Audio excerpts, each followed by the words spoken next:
বেগুন মহারানী নামটা শুনতে যেমন রাজকীয়, খেতে কিন্তু তেমনই রাজকীয়। তবে বেগুনের এই রেসিপিটা কিন্তু কোথাও খুঁজলেও পাওয়া যাবে না, এটা আমার সম্পূর্ণ নিজস্ব রেসিপি। তো বেগুন মহারানী বানানোর জন্য প্রথমেই বেগুনগুলোকে বোটা ছাড়িয়ে 4 টুকরো করে কেটে নেব। এখানে আমি মাঝারি মাপের 3টে বেগুন ব্যবহার করেছি, তার উপরে পরিমাপ করে আমি বাকি মশলাগুলো নেব। বেগুনগুলো কেটে রেখে প্রথমে একটা মশলা বানিয়ে নেব। তার জন্য এখানে 2 ইঞ্চি পরিমাণে আদা, 10 থেকে 12 কোয়া রসুন, স্বাদের জন্য কাঁচা লঙ্কা, আর এখানে নিয়ে নিচ্ছি কাজু বাদাম 10 থেকে 12টা। সামান্য একটু জল দেওয়ার পরে দিয়ে দেবো একটা পেঁয়াজ কুচিয়ে নেওয়া, আর আমাদের লাগবে 1.5 টেবিল চামচ মতো টক দই।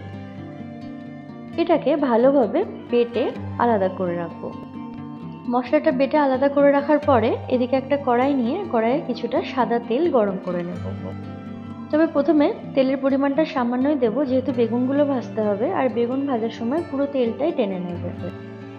আর বেগুন আমরা বেশি ভাজবো না, হালকা রং ধরে আসা অবধি এপিট ওপিট করে ভেজে নেব।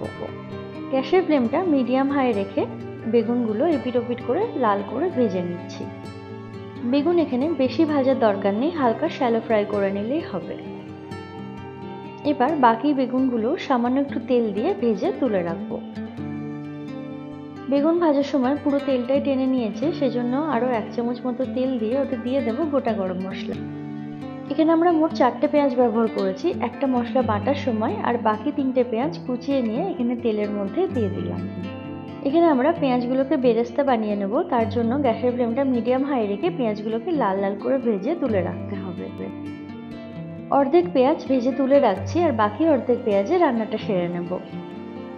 কড়াইয়ে যে অর্ধেক পেঁয়াজটা আছে তার মধ্যে বেটে রাখা মশলাটা পুরোটাই দিয়ে দিচ্ছি। মশলার বাটিটা ধুয়ে সামান্য কিছুটা জল এর মধ্যে দিয়ে দেব।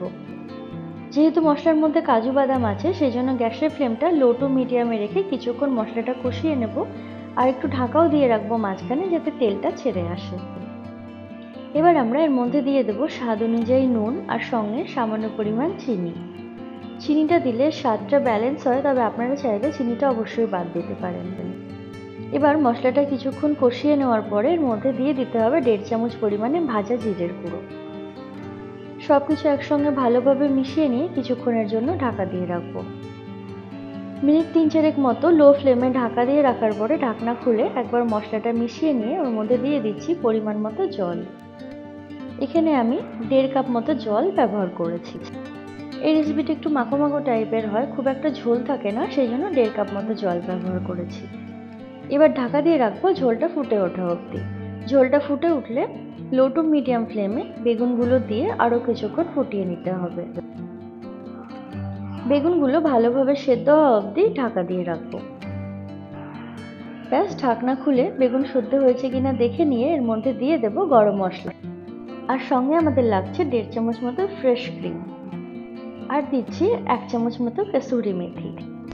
আর অবশ্যই যে পেঁয়াজ বেরেস্তাটা বানিয়ে রেখেছিলাম, সবকিছু দেওয়ার পরে পেঁয়াজ বেরেস্তাটাও দিয়ে নিতে হবে। সবকিছু ভালোভাবে মিশিয়ে নিতে হবে। মিশিয়ে নিলেই তৈরি আমাদের বেগুন মহারানী। তবে একটা কথা বলে রাখি, আপনারা যারা ফ্রেশ ক্রিম ব্যবহার করতে চাইছেন না, তার বদলে জলের পরিবর্তে 1.5 কাপ মতো দুধ ব্যবহার করবেন। রেসিপিটা আপনাদের কেমন লাগলো আমাকে কমেন্ট করে জানাতে ভুলবেন না। আশা করছি আপনাদের ভালো লেগেছে। আর যদি ভালো লেগে থাকে তাহলে একটা লাইক করে পাশে থাকা বেল আইকনটি প্রেস করে দেবেন আপকামিং নোটিফিকেশনসের জন্য।